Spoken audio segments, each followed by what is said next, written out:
बिहार में लाइब्रेरियन की नियमित बहाली की मांग को लेकर दर्जनों अभ्यर्थियों ने पैदल मार्च निकाला है। कई जिले से आए हुए लाइब्रेरियन अभ्यर्थियों ने जहानाबाद जिले से पटना के लिए पैदल यात्रा की शुरुआत की है।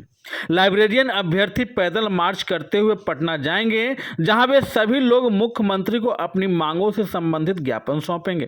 पैदल यात्रा में शामिल सभी लाइब्रेरियन अभ्यर्थियों ने बताया कि जिस प्रकार स्कूलों में शिक्षकों की बहाली की जा रही है, उसी प्रकार लाइब्रेरियन की नियमित बहाली होनी चाहिए। उन्होंने कहा कि पिछले 18 वर्षों से लाइब्रेरियन अभ्यर्थियों अब तक बहाली का इंतजार कर रहे हैं, लेकिन अब तक नियुक्ति प्रक्रिया शुरू नहीं की गई है। साथ ही उन्होंने यह भी मांग किया कि लाइब्रेरियन अभ्यर्थियों की जल्द ही परीक्षा आयोजित कर बीपीएससी के माध्यम से बहाली कराई जाए। साथ ही लोगों ने यह भी कहा कि अभ्यर्थी पैदल मार्च करते हुए पटना जाएंगे और मुख्यमंत्री से मिलकर अपनी मांगों का ज्ञापन सौंपेंगे तथा अभ्यर्थियों ने स्पष्ट किया कि जब तक उन्हें लिखित आश्वासन नहीं मिलेगा तब तक उनका आंदोलन जारी रहेगा और अगर जरूरत पड़ी तो सड़क पर उतरकर भी आंदोलन करने के लिए बाध्य होंगे।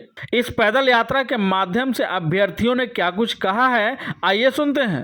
सबसे पहले मैं जहानाबाद जिले को, जो एक सांस्कृतिक धरोहर और एक सांस्कृतिक स्थल भी है, यहाँ पर कई वीरों ने जो गुलामी के वक्त में ऐसे सपूतों को जन्म दिया है, मैं पहले उन्हें प्रणाम करता हूँ। समाधि को मैं पहले प्रणाम करता हूँ। मेरा नाम प्रकाश है।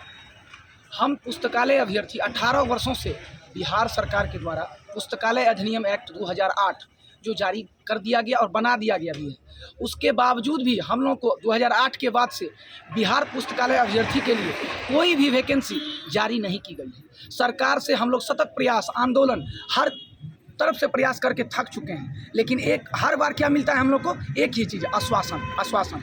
हम चाहते हैं कि हमारी पुस्तकालय अभ्यर्थी जो सभी बेरोजगार हैं उनके लिए सरकार लेट का नोटिफिकेशन जल्द से जल्द TRE 4 के साथ एडजस्ट कर दे, ताकि हम लोग के चेहरे पर प्रसन्नता और खुशी मिले। क्या क्या मुख्य मांग है आप लोग? मुख्य मांग एक ही है कि लेट नोटिफिकेशन जल्द से जल्द जारी हो। हम लोग का मुख्य मांग यही है कि सरकार जिस तरह से बिहार के प्रत्येक विद्यालय में शिक्षक की बहाली किया, TRE 1, TRE 2 और TRE 3, अभी वर्तमान में TRE 4 के लिए कैंडिडेट आंदोलन कर रहे हैं। हम लोग के लिए मतलब कि कुछ होना चाहिए सरकार की तरफ से। 18 वर्ष से हम लोग इंतज़ार कर रहे हैं। सरकार मतलब पता नहीं, हमारे माननीय पूर्व मुख्यमंत्री नीतीश कुमार जी कहते थे कि हम बिहार में शिक्षा के लिए बहुत काम किए हैं, धरातल पर इतना काम कर दिए। लाइब्रेरियन अभ्यर्थी 18 वर्ष से ये लोग सब लोग मतलब कि इंतज़ार में बैठे हैं। सरकार क्या किया तो खुद आप लोग मीडिया बंधु हैं, आप लोग को खुद ही पता होगा। तो हम लोग का भी यही का नाम है कि मतलब कि लाइब्रेरियन पात्रता परीक्षा तत्काल कराया जाए, उसके बाद BPSC के द्वारा बहाली किया जाए। क्योंकि विद्यालय जिस तरह से शिक्षा का केंद्र बिंदु है, उस तरह से विद्यालय में पुस्तकालय, लाइब्रेरी मतलब कि विद्यालय का रीढ़ होता है। लेकिन सरकार अभी तक सोई है। हम लोग का वही मांग है कि हम लोग जहानाबाद की धरती से पटना माननीय मुख्यमंत्री श्री सम्राट चौधरी जी से पैदल मार्च करते हुए मिलने जाएंगे। पैदल मार्च करने का क्या उद्देश्य है? पैदल मार्च हम लोग देखिए सब तरह का आंदोलन करके थक चुके हैं। पटना में बहुत आंदोलन हम लोग किए हैं, भूख हड़ताल भी किए थे, लेकिन सरकार कोई मतलब संज्ञान नहीं लेता। जब भी हम लोग आंदोलन करते हैं तो बस सरकार की तरफ से हम लोग को डेलीगेशन में बुलाया जाता है और डेलीगेशन बस आश्वासन दिया जाता है, झूठी वहीं मतलब रद्दी कागज़ दिखा दिया जाता है और बार बार वही कहा जाता है कि आप लोग का काम चल रहा है, बहुत जल्द हो जाएगा। हम लोग मतलब कि पहले आंदोलन किए, सरकार की तरफ से आश्वासन दिया गया शिक्षा मंत्री की तरफ से कि हम आपको मतलब भेज दिए लाइब्रेरियन पात्रता परीक्षा के लिए, BSCB को दे दिए हैं लेटर। जब हम लोग BSCB गए तो BSCB को आ रहा है कि हम कराएंगे, लेकिन जैसे ही चुनाव खत्म हुआ मतलब BSCB बोल दिया कि फिर शिक्षा विभाग अपना लेटर वापस ले लिया।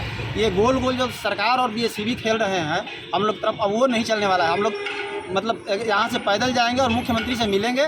जब तक मुख्यमंत्री जी एकदम हम लोग को लिखित आश्वासन नहीं देंगे कि इस दिन को हम लोग नोटिफिकेशन जारी कर रहे हैं, तब तक हम लोग वहीं बैठे रहेंगे। हैं सर, आज बिहार में नया सरकार बना है, नया शिक्षा मंत्री बना है। पिछला सरकार और पिछला शिक्षा मंत्री हम लोग को ठगता रहा। पिछले 18 वर्षों से लाइब्रेरी के क्षेत्र में कुछ नहीं हो सका। तो हमारे नए सरकार से और नए शिक्षा मंत्री से उम्मीद लेके जा रहे हैं, उनके पास पैदल यात्रा करके जा रहे हैं कि हमारे बातों को भी सुना जाए। जो 18 वर्षों से भर्ती नहीं आया है उसको भी निकाला जाए, एलईटी का नोटिफिकेशन दिया जाए। बस यही मांग है सर।